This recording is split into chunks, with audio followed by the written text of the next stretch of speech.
So, what is the relation between religion and reservation in India? If we look after post independence या जब हम policy की बात करते हैं reservation, affirmative action, positive discrimination. So recently Supreme Court said कि जो 1992 में कि religion cannot be the sole criteria for reservation. और क्या क्राइटेरियाज होने चाहिए, खाली रिलीजन नहीं हो सकता है, and to what extent religion should be a criteria for considering reservation. So ये क्वेश्चन है, इसमें रिसेंटली सुप्रीम कोर्ट ने ये बोला कि religion is one of the criterias, which is again Article 16, subclause 4 of the Constitution of India under Part 3, Fundamental Rights of the Constitution, gives state the power to reserve the post in favor of any backward class of citizens. So backward class of citizens को determine करने के लिए religion एक criteria है in the opinion of the state, and it is not adequately, if they are not adequately represented in the service under the state. So in this regard, we have again state policies में जो different policies हैं, like in case of Kerala, if we look at the reservation to the Muslims, तो Muslims को OBC Kota के अंदर ही reservation provide किया गया है. Similar is the case with other states like Tamil Nadu या फिर कर्नाटका की हम बात करते हैं. तो firstly there is no uniformity.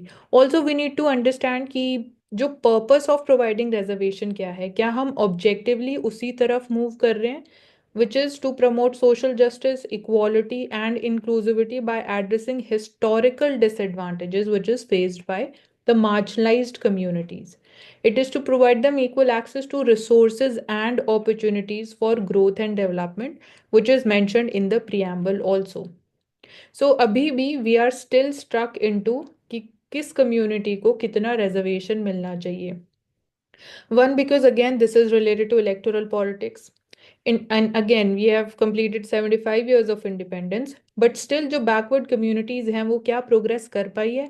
Have they been able to be a part of the mainstream society despite being like enjoying the advantage of reservation? Creamy layer का concept आया in 1992 under the Indira Sahni judgement, but ground reality is different. Has it been able to penetrate the sections which actually need, or the backward sections of a particular community which actually are in need of reservation? So recently we saw again there was 10% reservation for economically weaker sections of the society for the general category. In this case also again breaching the 50% limit, that is another challenge, which was again stated in the Indira Sane judgment itself. But again, the constitutional validity of economically weaker section has also been upheld by the Supreme Court. So when we look into the whether these elements are a part of the basic structure doctrine or not, how it is going to impact again the progressive nature, how it is going to impact the effective implementation of schemes and policies needs to be looked into.